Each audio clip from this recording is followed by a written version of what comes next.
Hello, good morning সবাইকে। তো আজকে সকাল থেকে এই ব্লগটা শুরু করলাম। তো আমি এখন ব্যাংকে যাওয়ার জন্য রেডি, আর বেরোবো বলেই দাঁড়িয়ে রয়েছি। তো দেখছি বৃষ্টি পড়ছে কি না, কারণ একটু আগে বৃষ্টি হচ্ছিল। তো দেখলাম যে বৃষ্টি পড়ছে না। তো ভাবলাম যে যাকে এই সুযোগে বেরিয়ে যাই, কারণ একপাশে মেঘও করেছে। আর এখন দেখো একদম রাইট 10টা বাজে। আমি এখনই বেরোবো, আর 5 মিনিটের মধ্যে আমি আমার ব্যাংকে পৌঁছে যাব। তো সবাইকে টাটা বলে এখন বেরোচ্ছি ব্যাংকের উদ্দেশ্যে।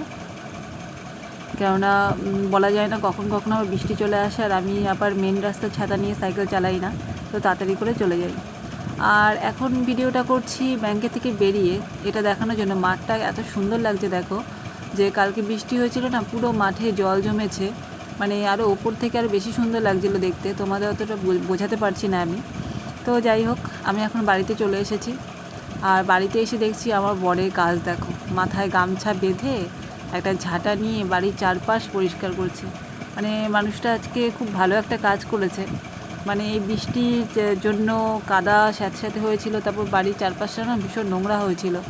আর ওইদিকে যেতেও পারছিলাম না, মানে ভয়তে, পোকামাকড়ে ভয়। আর ওর তো ভয়টাই কম আছে, দেখো খালি পায়ে এই সমস্ত জায়গায় ঘুরছে।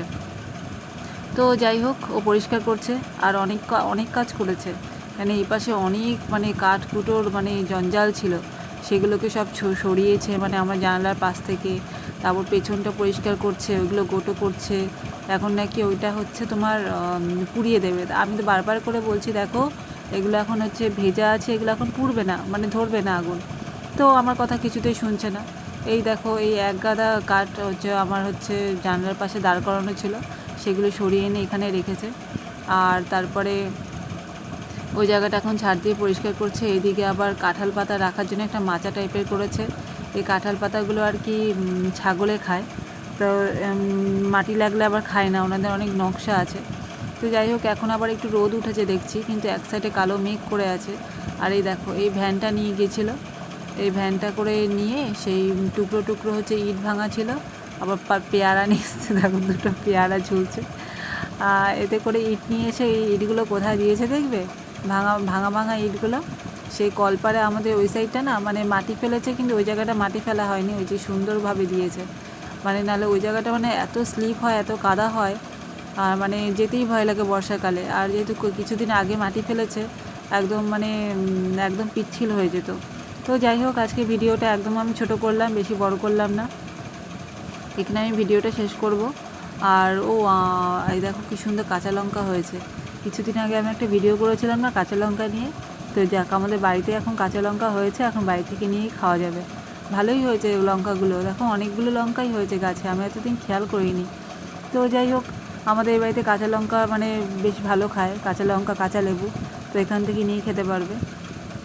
আর আমার কাছে চেয়েছে এখন দেশলাই, কেননা ওই যে ঝোপঝাড়গুলো জড়ো করেছে, সেগুলো এখন পুড়িয়ে দেবে বলছে।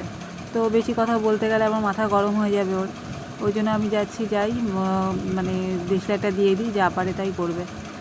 আর আমি এখনও খাইও নি, আমি খাবো এরপরে। তো এখানে শোকেস থেকে দেশলাইটা নিয়ে জানলার এই পাশ থেকে দিয়ে দেবো, কেন ও পাশেও রয়েছে।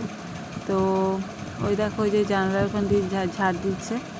তো জানি না কীভাবে পোড়াবে, সব এক জায়গায় তো জড়ো তো করেছে, পুড়ে গেলে তো খুব ভালো। আবার দেখছে যে আমি ভিডিও করছি তাই। তো তোমরা সাথে থাকো আর লাইক শেয়ার করতে থেকো। আমি এখন ভাত খাবো, ভাত খাইনি এখনো, এসে দেখছিলাম যে ও কী করছে, যার জন্যই। তো আমি এখন এখান থেকে জলের বোতল প্লাস আমার টিফিন বক্স এগুলো বের করে নেব। কিছু বের করে নিয়ে এসে দেখলাম যে কী কাজ করছে দেখার জন্য ফোনটা নিয়ে বাইরে গিয়েছিলাম। তো এখন এগুলো বের করে নিয়েছি, বের করে নিয়ে এখন আমি ভাত খেয়ে নেব। ভাতের হাঁড়ি তরকারি সব এই ঘরেই রেখে গেছি, কেননা বিড়ালে প্রচণ্ড জ্বালাচ্ছে রান্নাঘরে কিছুই রাখা যাচ্ছে না, তাই এই ঘরে রেখে যাই। তো সবাইকে টাটা, ভালো থেকো সবাই, দেখা হবে আবার কালকে নতুন ভিডিওতে।